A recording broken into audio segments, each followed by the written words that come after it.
Okay, thank you, Frank, and thank you everyone who's come to the session. I appreciate the opportunity to give you some perspectives based on my experience, which I believe is going to be a bit different from what you'll hear from the other presenters today. I think the opportunity to have different perspectives on a fairly common problem and one that's very broad can be advantageous for prompting discussion. So I'm going to address this issue of real-world evidence. Does it address real-world questions? I have a company that's based actually in the suburbs here, out in Ford area, for those of you who are familiar near Longwood Gardens.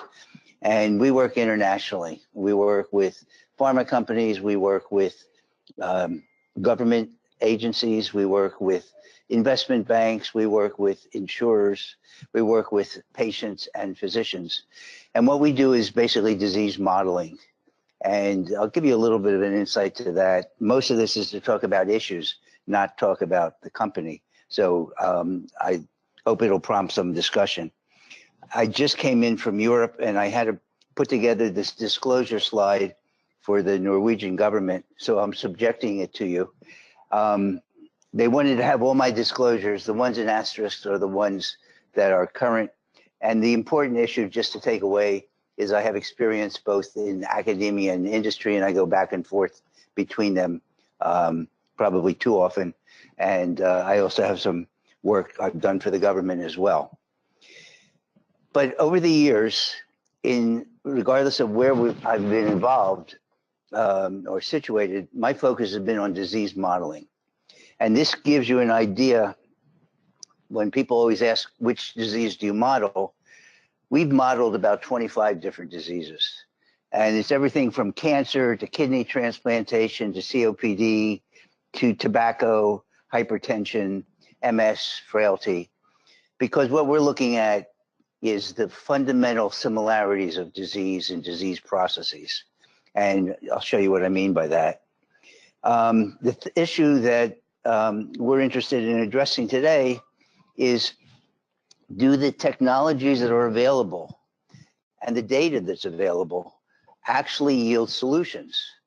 And when I address solutions, I'm trained as a theoretical chemist, but my interest is clinical practice, clinical medicine, and patients. And so if we don't drive things to that endpoint, then I don't have the same level of interest. I have a very pragmatic perspective on this. All of these different tools and the data really are focused, or should be focused, on problem solving. And problem solving really involves critical thinking. And in my positions, faculty positions, one of the issues that I keep trying to push is introducing courses in critical thinking. And the amount of resistance I get to that at the medical school level, the graduate school level, is surprising and disappointing. But the fundamental issue is this: if you don't know how to ask the right question, it really doesn't matter what technology and data you have, you're probably not going to find the right answer. And Deming is a known economist, not a scientist, but it's a universal rule. In medicine, we deal with two types of questions. And I have to apologize, this is the only slide I've ever used that references Donald Rumsfeld, but it's an important quote because it talks about the difference between what are known unknowns and unknown unknowns. And in medicine, known unknowns are what we call unmet clinical needs. And we all know that we have inadequate treatments for a variety of different diseases, and those are fairly well established, and a lot of effort goes into dealing with that. But the important thing that we focus on is what we call the unknown unknowns of medicine. And that is what are unstated unmet clinical needs. And they're unstated because clinicians practice medicine pragmatically. They're typically not trained as scientists, and they don't know how to identify and ask some of the very fundamental questions that might have long-term benefit.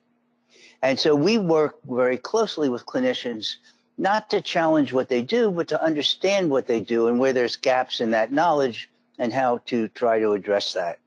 And what you see here as an example is the issue that diagnostic accuracy is the most critical element of medicine, but is probably one of the weakest elements in terms of its accuracy. And that's very important in precision medicine for sure. A lot of the problems we tend to deal with, we tend to, as humans, like to have them be simple.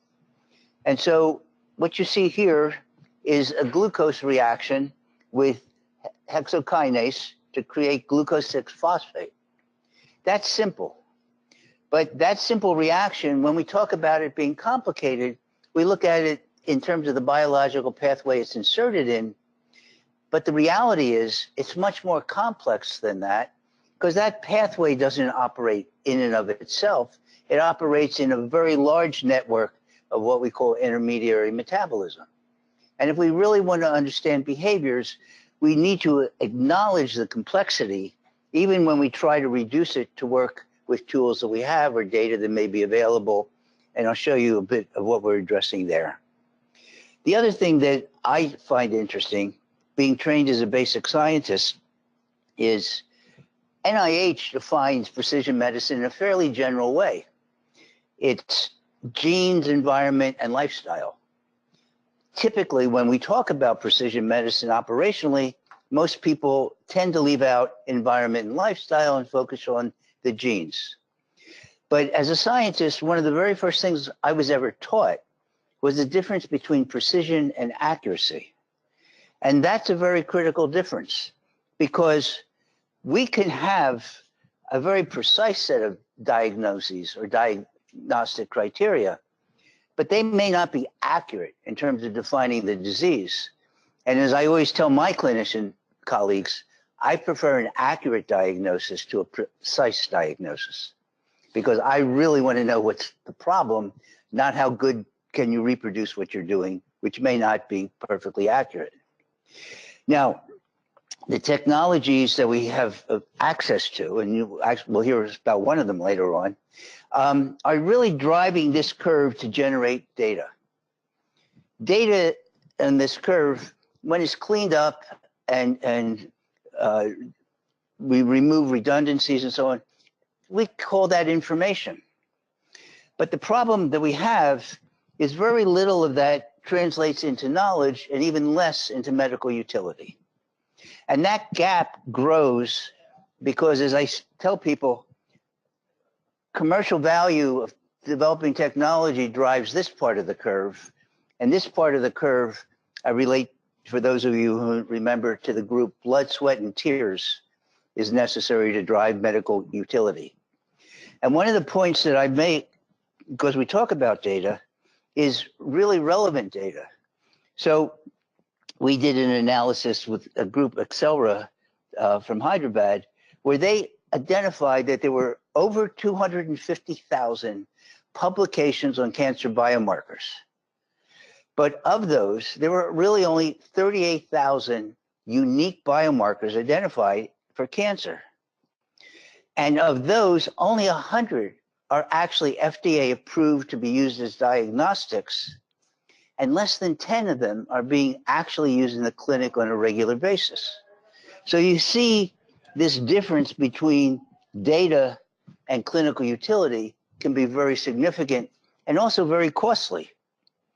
So as a modeler, because that's what I consider myself to be, I had to put together what I considered a model of the process of disease, where a patient goes from risk into presenting signs and symptoms that lead to a diagnosis, treatment, and then outcome. And when I was in pharma, I recognized that pharma only looks at this step. That's the only thing that pharma really is focused on. It's a natural part of the business. But if we really want to understand healthcare, we have to understand that there are a lot of other players in the system: the physician, the patient, the provider, and the payer, and they all see that disease process through different windows and take away from it different sets of information or subsets of information, because none of them are looking at it holistically. So what we decided to do several years ago to try to accomplish a modeling system that will allow us to analyze this, I decided to invest in developing a much more comprehensive model of what disease really is, and to do it in a disease agnostic manner so that we could implement it in software and use it over and over again with new diseases, recognizing that all diseases have their own nuances. And so this changes to this. And what you see here is actually the top level of an ontology that's disease agnostic. Some of these elements, it's a 4-dimensional ontology, not just a 3-dimensional ontology, because some of these are actually processes.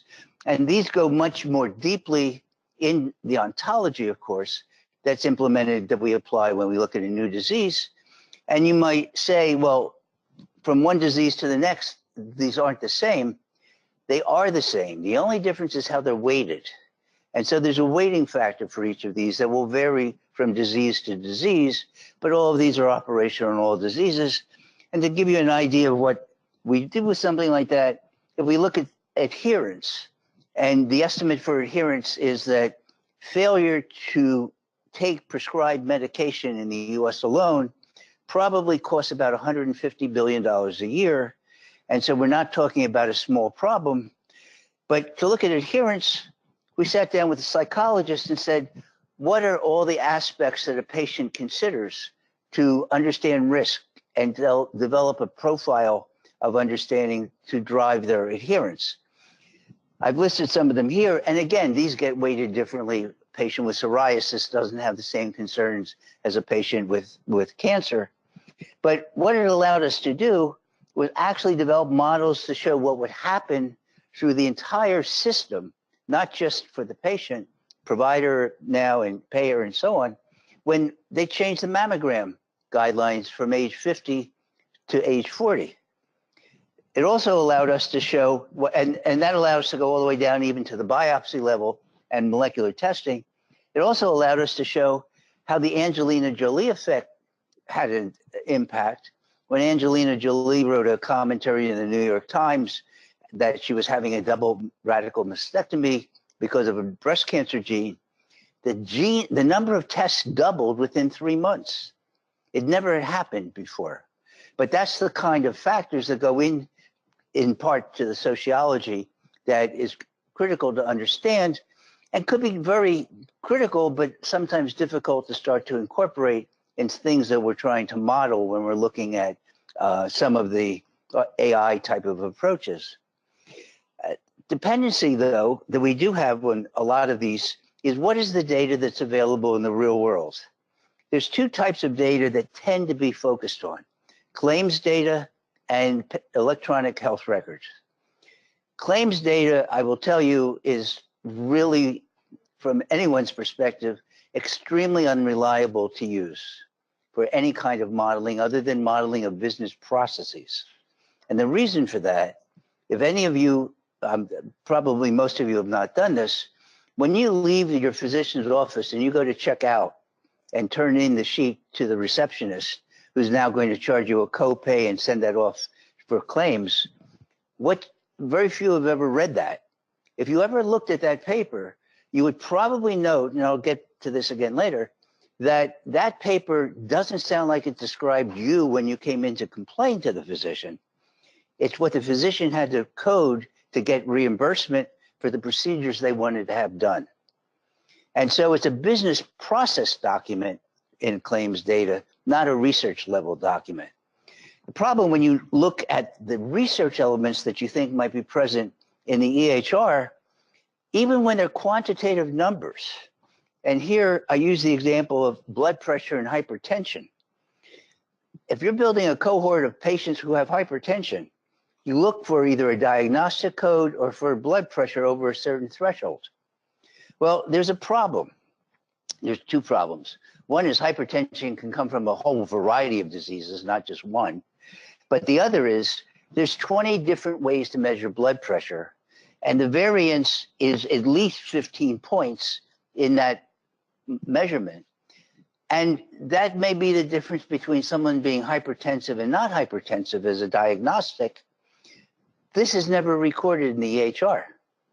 So you really have no idea how the patient was evaluated, nor do you have an idea of, did that patient just have a meal? Was this done when the patient first came in, when we have what we call white coat syndrome, or if they've been relaxed for a half hour sitting and chatting with the doctor? And so the data that's in there that may be numerical and look quantitative still requires much further annotation than is being put in right now. There's another factor that we talk about in precision medicine, family history and inheritance. I'm sure everyone has seen something that looks like this pedigree, whether it's been for a dog that they bought or for a set of patients. And based on this pedigree, where you have 4 children as offsprings, what you see here is an expected 25% probability that inheritance will be transmitted across these 4 individuals. We don't have families that look like that unless you have quadruplets. A real family looks like this. Each child was born at a different point in time. They're subjected to external events that may be very different and have changed from child to child. And not only that, the mother is not the same at each childbirth. And let me emphasize, that can be extremely important, especially when we're looking at pediatric diseases where we need to understand what happens during pregnancy and maternity. And just to emphasize that, we've used this to look at things like the H1N1 resistance that was transmitted because of the 1918 influenza pandemic. But this is a colleague of ours from George Mason University. The telomere length actually changes, actually changes after birth. And so the inheritance is not actually the same, even if the children are born very close together. And so does this mean that things we're doing with pedigrees are all wrong? No. But what it means is that they're much more complicated than we understand them to be, and we're not dealing with that complexity. And that may cost us a lot in some instances and very little in others. We have biobanks with tissue. We get breast cancer tissue. We select patient populations based on things like that hypertension. And then what we do is we take these patients, we take the tissue out of the biobank, we send it off, pharma looks at it and says breast cancer is an inflammatory disease. Well, what they haven't noted is the patient whose tissue is here started out here, had an abnormal mammogram, an ultrasound, a fine needle aspirate, preliminary biopsy, tumor resection, and then margins had to be resected. Stress hormones start to be produced here. Inflammation starts as soon as you manipulate the patient, and every tumor has inflammation present in it. But you don't know if the inflammation is from disease or if the inflammation is from patient manipulation. And there's no way to distinguish that. So these are the kinds of things that confound the data that we're trying to take out and use for a lot of our methods. And it's a limitation of how medicine's practiced. I mentioned the issue of diagnosis. Diagnosis is usually the identification of the nature of an illness. That's theoretical medicine. Practical medicine is it's the assignment of an ICD-10 or DSM-5 code to justify procedures and reimbursement. And that's very different. And as I've learned in my travels, while we think this is a US issue because of non-single payer insurance, it's not a US issue alone. Most of the countries in Europe, because of the transition of how they're paying for healthcare, are now transitioning to things with justification needs much more rigorously than they have done in the past. And most diseases are not simple diseases. They're syndromes or complex disorders. And what that means is this. A patient, 2 patients have the same diagnosis. They may have the same diagnosis code. But the guidelines for diagnosing that disease are that you have to have 5 of 10 different symptoms. Those 2 patients don't have the same 5 symptoms. Now, do they have the same disease or do they have variations of the same disease? That's something we don't really have well refined. And when we look at what the Institute of Medicine has told us, that there's a 10% error rate in all diagnosis, most of these conditions like autism, CNS disorders have subgroups in them, and that error rate really goes up much, much higher. And so when we take data from the records, we need to understand where it comes from and how to qualify it, or as we build models, how to simulate those kinds of variations so that we understand how our algorithms will behave, or how errors in a cohort may actually impact the kinds of data we're trying to extract from that. I can show you now a very specific example where we changed something. This is heart failure. It's called preserved ejection heart failure. Half the patients have reduced ejection fraction, the other have preserved ejection fraction. But as you can see, there's no way to separate this curve. Pharmaceutical company enrolled 6,000 patients for 6 years and showed no effect.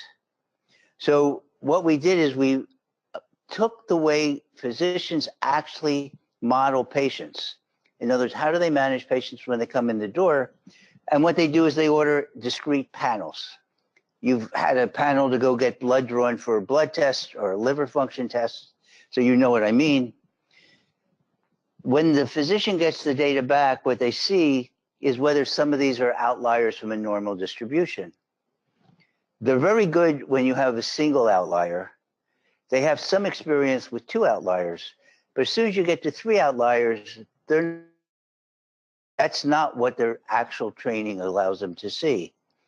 We use things like graph theory because things like conventional clustering and statistics don't work.